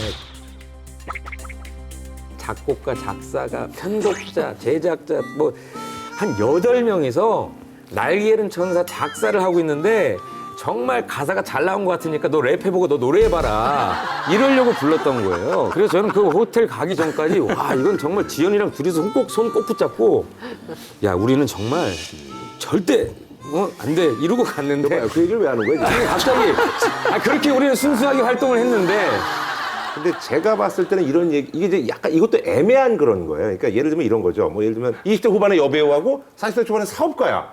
근데 둘은 사랑했어. 근데 주변에서 봤을 때는 저거 저 스폰서냐 이렇게 생각하는 그런 것도 있어요. 그런 것들이 혼재가 돼 있는 게 많아. 딱 그 말씀이 맞는 게요. 네. 저도 한 인터뷰할 때 한 여배우한테 물어봤어요. 네. 정말 개인적으로 친분이 있어서 물어봤는데 그냥 연예인들도 본인들이 아는 사람이 정말 친한 사람이 야 나 친한 사람이 너랑 한번 보고 싶다니까 밥 먹자라고 하면은 무조건 아니 이렇게 할 수가 없다는 거예요. 근데 인간관계에서는 또 그럴 네. 수가 없죠. 근데 그게 누군가가 볼 때는 안 좋게 받아들이고 생각을 하면은 그게 또 야 거기에 어느 쪽 재계에 누구랑 밥 먹었대 얘들아 이 얘기가 스폰 관계 아니야? 요즘은 이게 예전에는 관계 아니야 해서 끝났는데 이게 SNS 다 그러죠. 받은 글 해가 요즘 차 써서 올라오는 거예요. 그러면은 요즘은 사실 여부를 떠나서 해명을 해야 되는 세상이에요. 저도 사실 취재를 하면서 여러 가지 형태의 제보를 많이 받거든요. 그러니까 어떤 경우에는 역으로 내가 지금 무명이고 신인인데 내가 신변 관리를 지금 해야 되는데 돈이 너무 없다. 지금 아르바이트만 가지고는 어디 가서 오디션을 하고 미팅을 할 수도 있는 상황이 못 된다. 생활만 해야 되는 상황이니까 능력 있는 스폰서를 좀 연결을 해달라고 제작하는 관계자분에게 요청을 했다라는 그런 제보를 받기도 했었고 또 엔터테인먼트를 독립해서 이제 운영을 하는데 너무너무 이제 자금난에 시달리다가 투자자를 막 이제 어떻게든 마련해 보려고 미팅을 하는 과정에서 거의 투자가 확정 단계였는데 그분이 거기 소속되어 있는 누구누구랑도 내가 뭐 좀 사귀어볼 수 있는 거냐라는 얘기를 딱 던져서 그냥 이런 지하에 거절하고 돌아섰다라는 얘기를 저는 또 들은 적도 연예인 있었어요. 스폰서는요 사실 때 되면은 계속 나오는 얘기예요. 내년도 나오고 내후년도 나오고 계속 나오는 얘기인데 실체는 없었거든요. 이걸 굉장히 알고 싶어서 취재를 많이 한 적이 있는데 그러다가 제가 한 몇 해 전에 아이디랑 패스워드를 하나 받았습니다. 뭐냐면은 한 포털 사이트의 아이디 패스워드인데 들어갔더니 그 배우 누구나 이름되면 알만한 L양의 사진이 딱 붙어 있고 그 밑에는 작게 다른 연예인들이 몇 명 있는 거예요. 그래서 가격이 써 있고 이 친구랑 만나려면 얼마를 주면 된다라고. 그래서 이걸 취재를 했는데 중요한 건 뭐냐면요. 확인이 안 된다는 거예요. 그런 사이트가 있는 것까지 확인을 했는데 이런 사이트가 있으니 연예인 스폰서는 존재하고 합니다라고 기사를 쓰기 너무 위험한 거죠.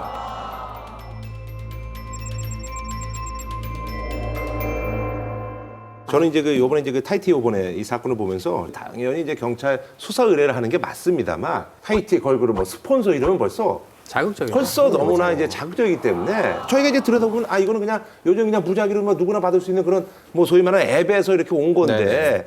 이렇게 이제 보도가 된 거 자체가 이 친구한테는 조금 안 좋은 게 아닌가 하는 그런 생각도 들면서 근데 아까도 말씀드린 것처럼 그 스폰서라는 게 개념이 굉장히 넓잖아요. 그래서 사실 이제 남자들도 이렇게 술 먹을 때 뭐 아는 선배가 오면 야 내가 친한 형인데 오늘 내 스폰서를 부를게. 그렇죠. 뭐 그런 것도 하고 사실은 뭐 골프장에서 게임비 내주는 분도 네, 스폰서. 그리고 보통 이제 뭐 프로야구단이라든지 이런 것도 타이틀 스폰서가 있는 거고. 근데 예전처럼 진짜 그런 스폰서 관계는 요즘은 없는 것 같아요. 야, 뭐 이렇게 해서 너 이렇게 하고. 완전 이렇게 낙하산으로 하자. 내리꽂는 뭐 거. 이런 거는 제가 봤을 때는 그거는 없는 것 같아요. 결국 예. 이것도요 연예인이기 때문에 갖게 되는 그런 약점인데요. 제가 또 아는 여배우 한 명은요 털어놓는 얘기가 뭐냐면 자기 친한 친구 중에서 첼로라는 친구가 있대요. 근데 이런 음악가들이 해외 다니고 돈이 많이 들거든요. 한 중소기업에서 공식 스폰을 한다는 거예요. 그래서 얘는 뭔가 그 회사에 뭔 일이 있으면 가서 연주를 해주고 그 옆에서 이제 그 시무식이 진행되는 동안 그 대표와 같이 앉아가지고선 담소도 나누고 이렇게 오는데 거기 앉아있는 아무도 그걸 이상하게 생각하지 않는데요. 분명히 그것도 스폰서인데.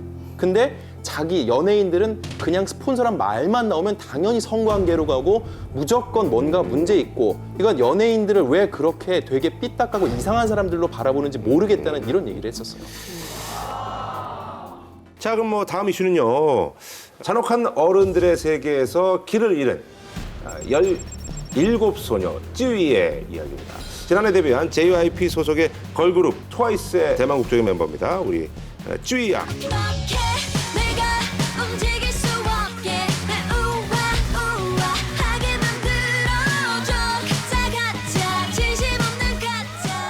뭐 사건의 개요에 대해서 뭐 간단하게 좀 소개를 해주시죠, 안 기자님이.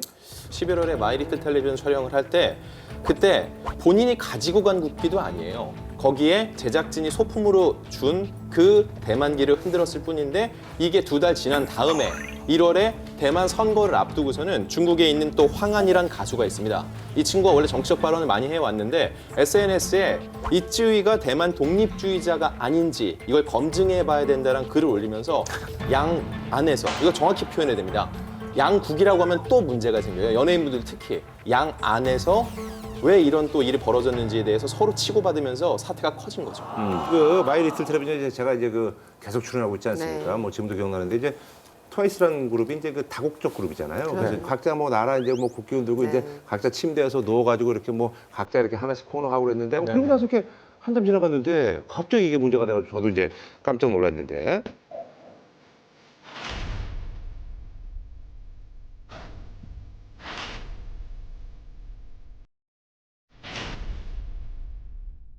我作为一个中国人，在国外活动时，由于言行上的过失，对公司、对两岸网友的情感造成了伤害，我感到非常非常的抱歉。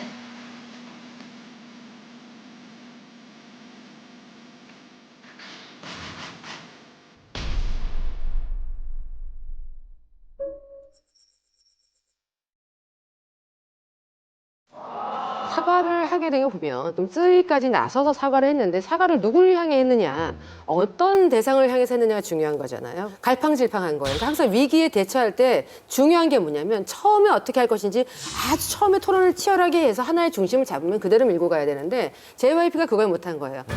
해서 사과 우리가 몰라서 그랬다라고 솔직하게 인정을 했는데 이게 양쪽에서 끓는 게 장난이 아니거든요. 이렇게 되다 보니까는 대만을 해야 되나 중국을 해야 되나 어떻게 해야 돼? 그래 쯔위를 앞세워서 해보자가 된 그런 상황이었는데 또 쯔위가 나서서 영상에서도 사과를 하고 나니까 어린아이를 앞세워서 어린 소녀를 앞세워서 지금 정치적으로 이용당하고 있다. 지금 후폭풍은 그거예요. 어차피 이제 그 민주당 쪽에서는 이제 네. 집권을 했고 그게 지금 뭐 후폭풍이 그래가지고 16살, 7살짜리한테 저렇게 시킬 수 있느냐 해서 뭐 대만의 인권 나타나는데 이런 데서 뭐 박진영 뭐 JYP 쪽을 뭐 인권에 뭐 고발하겠다 뭐 이런 얘기도 있고 뭐 그러더라고요.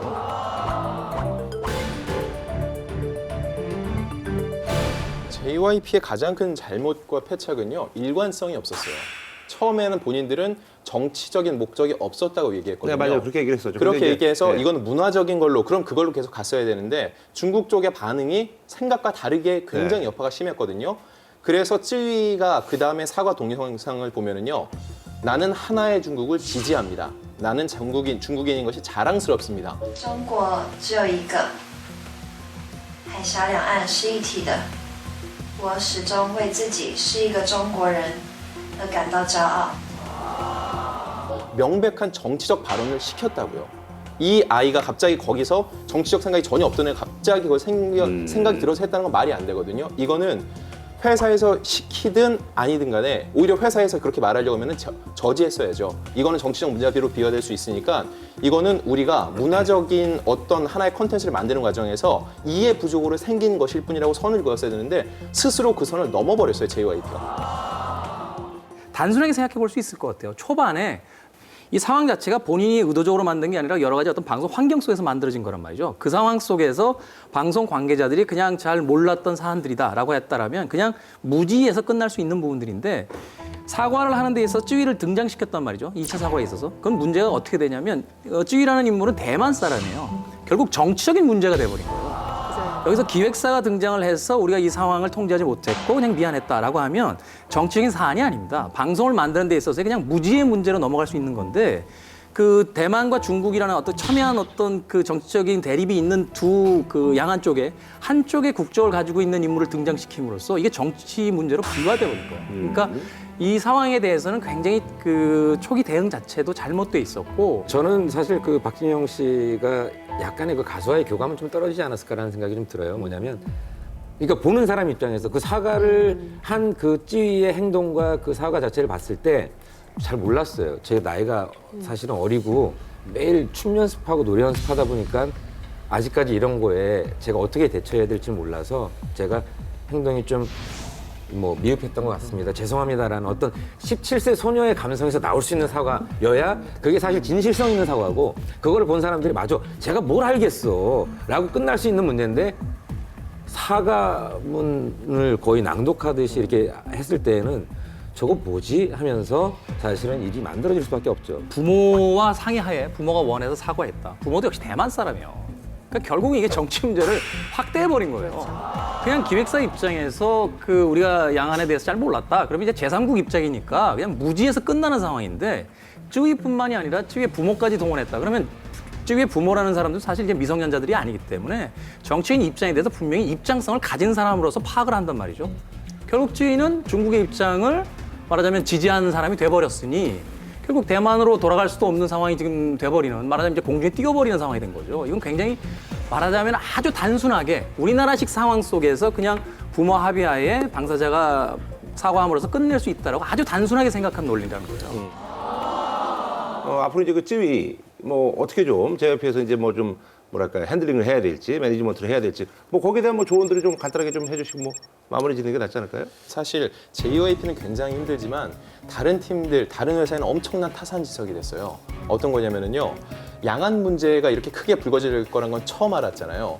근데 작년만 중국을 돌아봐도 어떤 일이 있었냐면요. 본조비의 공연이 9월에 갑자기 취소가 됐어요. 이유는 뭐냐? 본조비는 6년 전 대만 공연에서 달라이라마의 사진을 걸어놨거든요. 그러니까 사람들이 그게 뭐가 중요하게 하는데 티벳 독립의 그렇죠. 핵심이거든요. 이게 중국의 정서인데 이거를 미리 현지 전문가가 알고선 JYP한테 얘기를 해줬다면은요 이런 선택을 하지 않았을 거라는 거죠. 사과문 중에 박진영 씨의 사과문입니다. 이런 내용이 있어요. 쯔위의 향후 중국 활동을 중단시키겠습니다. 또 너무 극단적이에요. 자기가 뭐 어떤 일이 벌어졌을 때 계속 박진영 씨는 꼬리 자르기식 누구를 탈퇴시킨다거나 보내거나 중단시키는데 그게 아니라 좀 더 시스템화돼서 JYP가 좀 더 깊이 생각하고 장기애적인 안목을 갖고서는 지금 대처를 하고 있구나라는 느낌을 중국 대만보다도요. 국내 팬들, 국내 네티즌한테 먼저 줘야 됩니다. 국내에서 기반을 잃으면요. 해외에 가지도 못하니까요. 문화의 상호 교류라는 차원에서 먼저 시작을 해야만 이런 부작용도 없을 수 있거든요. 그리고 아까 잠깐 얘기했지만 이제 박진영 씨가 스스로가 자꾸 모든 걸 내가 다 총대 메고 가려고 하는 이런 식의 어떤 강박관념을 빨리 버리고 전문가들에게 자문을 구해서 전문가 시스템을 다 완비를 해가지고 가야만 이런 사태가 더 이상 안 나오는 겁니다. 저는 그런 조언을 좀 드리고 싶어요. 가수한테 제일 좋은 건 히트곡이죠. 결국 이제 박진영 씨가 이 난관에서 이제 그 찌위 사태 이후에 이 팀을 이제 살려내는 방식은 결국 이제 히트곡인데 지금 당장 뭐 중국이라든지 대만 시장에 가서 그쪽 시장을 거점으로 하기는 힘든 상황이고 한국 시장에서 일단은 이 팀을 이제 띄워야 되는 어떤 숙제를 안게 된 거예요. 이후에 이제 중국이라든지 대만을 진출하면서 이 사건에 대해서 이제 공식적인 사과를 다시 한번 하고 진출할 수 있는 기회들이 있겠죠. 저희가 이제 오늘 뭐 이렇게 이제 새롭게 한번 해봤는데, 오늘 이렇게 좀 살짝, 저희들도 이제 코너가 어떻게 될지 모르니까, 해보니까 또, 다른 또 이렇게, 그래서 또, 여러분들이 또 궁금한 얘기들 또 저희가 한번 또 풀어드리는 그런 시간 갖도록 하고, 저희는 또 다음 주에 다시 오도록 하겠습니다.